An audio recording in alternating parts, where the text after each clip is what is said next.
Creating forms with multiple objects in BreezyBit Form Builder is so easy. This is how we do it. You click on the New button when you're in the BreezyBit Form Builder application. You give your form a name.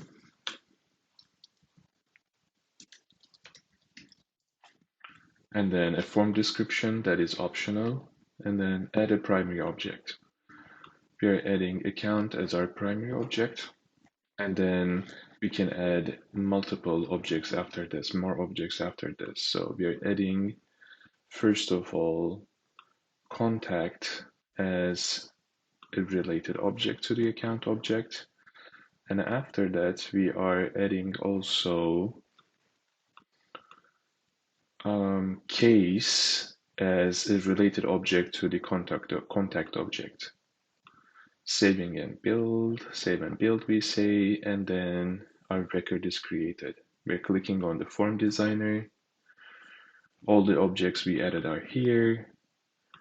There are required fields that you need to add. And other than that, you can add any other field that you want into this form.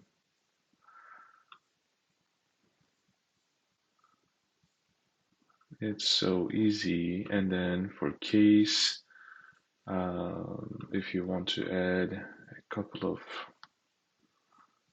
fields from case here too, and then you can change the names, the labels of those for your customers. And a form with multiple objects is ready for you. That's how you do it. You save the form, and the link is already here. You click on the link, and your form will open up for your customers to fill out. That's it. Thanks.